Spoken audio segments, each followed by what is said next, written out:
Chairman senate और deputy chairman senate की positions आज हुकूमती कैंडिडेट्स ने जीत ली है। ये हुकूमत के लिए यकीनन एक बड़ी कामयाबी है, लेकिन ऑपोजिशन इस फैसले को मुस्तरद कर रही है। आज जो इलेक्शंस हुए हैं सेनेट में, उसमें एक के बाद एक ड्रामाई मोड़ देखा गया।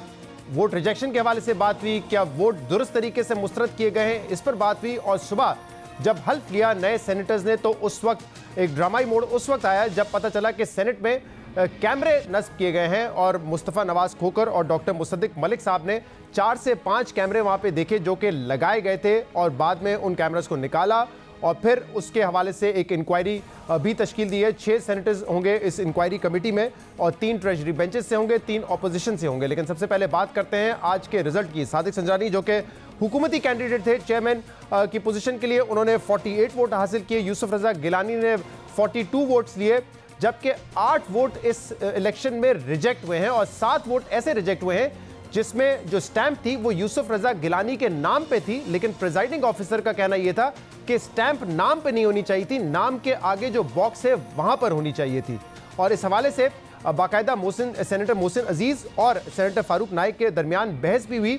फारूक नाइक साहब का कहना था कि इसमें कोई गलती नहीं है, वोट मुस्तरद नहीं होना चाहिए, क्योंकि कहीं ये नहीं लिखा हुआ कि नाम के ऊपर स्टैंप करना है या नाम के आगे स्टैंप करना है। जबकि सेनेटर मोहसिन ने जो रूल्स बताए, रूल्स पढ़े वहां पर, उसमें उन्होंने कहा कि जो स्टैंप था वो नाम के आगे करना है। प्रिजाइडिंग ऑफिसर ने दोनों तरफ के आर्ग्यूमेंट सुने और फिर फैसला यह किया कि सादिक संजरानी चेयरमैन सेनेट का इलेक्शन जीत गए हैं। और इसके बाद कानूनी बहस यह है कि क्या सेनेट के इस इलेक्शन को चैलेंज किया जा सकता है, और अगर चैलेंज किया जा सकता है तो उसका राइट फोरम क्या होगा, और क्या अगर वोट का जो स्टैंप है वो नाम पर भी है, उसी बॉक्स में है, तो क्या उसको मुस्तरद करना गलत फैसला है।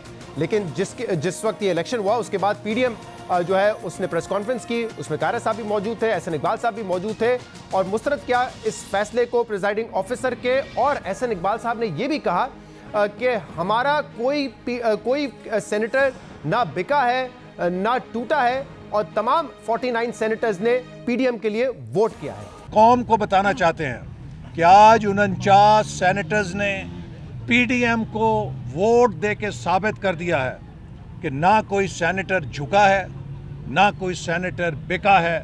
हम उनको सलाम करते हैं कि उन्होंने सीक्रेट बैलेट से साबित किया है कि पाकिस्तान के सियासतदान इक़दार वाले हैं, असूल वाले हैं, नज़रियात वाले हैं।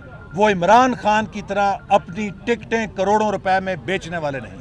लेकिन दिलचस्प बात यह है कि जिस वक्त एहसन इकबाल और उनके साथी ये प्रेस कॉन्फ्रेंस कर रहे थे और बता रहे थे कि ना कोई हमारा सेनेटर झुका है, ना कोई सेनेटर बिका है, तमाम 49 सेनेटर्स ने वोट किया है पीडीएम के लिए, उसी वक्त सेनेट में गिनती जारी थी डेप्यूटी चेयरमैन के हवाले से। और जब उसका नतीजा आया तो यहाँ पर जो मिर्जा आफरीदी हुकूमती कैंडिडेट, उनको 54 वोट्स मिले, जबकि मौलाना गफूर हैदरी को 44 वोट्स मिले। यानी कि जिन 7 लोगों के वोट मुस्तरद हुए थे, या उन्होंने जानबूझ के मुस्तरद किए या गलती से मुस्तरद हो गए, वो 7 वोट इस मरतबा मुस्तरद नहीं हुए, बल्कि वो हुकूमती कैंडिडेट मिर्जा आफरीदी को मिले। यानी कि कह तो रहे थे एहसन इकबाल साहब कि हमारा कोई सेंटर बिका नहीं है ना झुका है, लेकिन उन्होंने फिर वोट किया और वोट किया हुकूमती कैंडिडेट के लिए। और इसके बाद शिबली फराज साहब ने इसको अपनी जीत करार दिया और ये कहा कि जो हमारे साथ नेशनल असेंबली में हुआ था कि जो हमारे वोट मुस्तरद हुए थे वो यहाँ पे ऑपोजिशन के मुस्तरद हुए। वही चक्कर जो इन्होंने नेशनल असेंबली में चलाया था रिजेक्टेड वोट्स का, ये तो अल्लाह ताला की कुदरत है कि आज वही चीज उन्होंने उसका जो सबक है उसको मिला।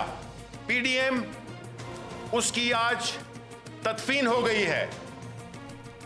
पीडीएम की तदफीन हुई है। जब नेशनल असेंबली में यूसुफ रजा गिलानी जीते थे तो उस वक्त कहा था कि ये मुमकिन नहीं है कि हमारे नंबर ज़्यादा हों लेकिन ऑपोजिशन जीत जाए, और अगर ऐसा होता है तो इसका मतलब धांधली है। लेकिन आज वो कह रहे हैं कि ये अल्लाह का करना था कि हमें कम नंबर के बावजूद ज़्यादा वोट मिले और ऑपोजिशन के वोट मुस्तरद हो।